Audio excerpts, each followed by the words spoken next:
Qu'est-ce qu'il y a? Voilà, reste où tu es et je me casse. Il est en garde, il commence à m'insulter depuis tout à l'heure, ce petit enfoiré. Et d'accord. Et voilà, et je sais, alors t'es pas en garde, sinon j'aurais déjà tapé avant, dans l'idée, mais voilà, pousse-moi, voilà. Qu'est-ce qu'il y a, machin, tu sais, des trucs comme ça. Qu'est-ce qu'il y a? Voilà, reste où tu es et je me casse. Dans l'idée, c'est ça. C'est un exemple de situation, hein, pardon.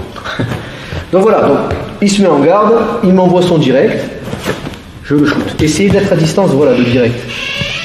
Penchez-vous et dépliez votre pied. Ne faites pas un beau coup de pied martial, c'est-à-dire ça. Vas-y. Vous allez vous faire pêcher la bouche.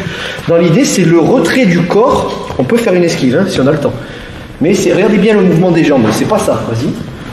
Là, on se fait pêcher. Et un bras, ça va plus vite qu'une jambe. Hein. Ça va même plus vite que vous entièrement si vous n'êtes pas prêt. On va faire ça. Le corps. Et ensuite, on déroule la jambe qui est dessous. Ça, oui, c'est un peu plus probable que d'armer un coup de pied, on n'a pas le temps. Ça va ? Dans l'idée, ça part, je prends une esquive, je suis quand même prêt à faire ça. Hein. D'accord ? J'ai mes mains. Et je shoot. Donc c'est anticipé. Vous vous déplacez un peu. Qu'est-ce qui vous arrive ? Voilà, dès qu'il arme un coup suspect, boum, ça part. Donc coup de pied génital. Et vous verrez que même en mouvement, même au dojo, vous pouvez louper les cibles. Ça va ? On essaye ? C'est le plus facile. Hein.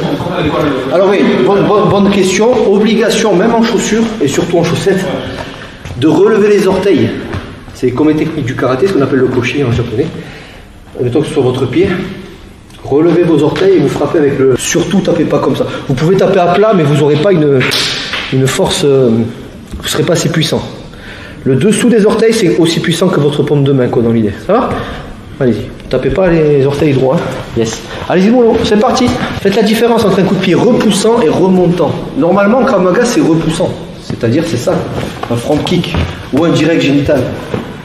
Là, si c'est un retrait arrière, on n'a pas le temps d'armer le genou. Donc, c'est fini.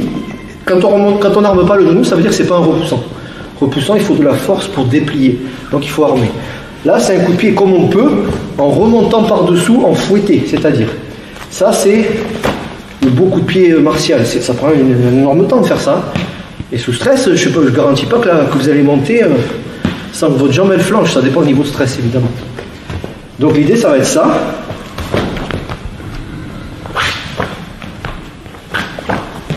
Pas ça.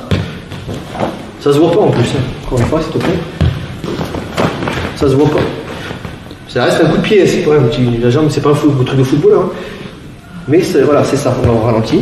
C'est comme si vous aviez une serviette roulée, vous remontez. Donc ça fait très mal aussi, hein, mais ça se voit pas. Ça va ? Ça se voit pas pour lui, mais ça se verra pas pour vous si vous le faites. Protégez-vous. Laisse-toi pousser par la saisie, sans te casser la gueule, et envoie, voilà, et monte ta garde. Ça va de pair, ça pousse. C'est comme un balancier, hein, dans l'idée. Hein. C'est belle le balancier. Parce que elle se fout de ma gueule, Laetitia, parce que j'ai fait un mouvement de balancier, j'ai fait ça. Elle me dit on dirait Michael Jackson dans Thriller, tu sais, le truc là. Bref, paix à son âme, comme on dit. Alors, c'est un mouvement de balancier. Ça, c'est-à-dire, vas-y, il me pousse, ça va être ça. J'ai moins l'air con que ça. Il y a l'aller et le retour, c'est-à-dire il me pousse, premier balancier, et deuxième. Dans l'idée, ou le premier, et je me casse. Dans l'idée, c'est ça. Si tu souhaites aller encore plus loin, à savoir décupler tes connaissances en self-défense, devenir confiant et efficace en situation réelle, mais ce que je t'invite à faire, c'est à cliquer juste ici. Formation offerte. Ou encore sur le lien qui est en description juste sous la vidéo. Voilà, j'espère que la vidéo d'aujourd'hui t'a plu et que t'a aidé à progresser un petit peu plus. Quant à moi, je te retrouve de l'autre côté pour commencer ta formation vidéo offerte. À tout de suite.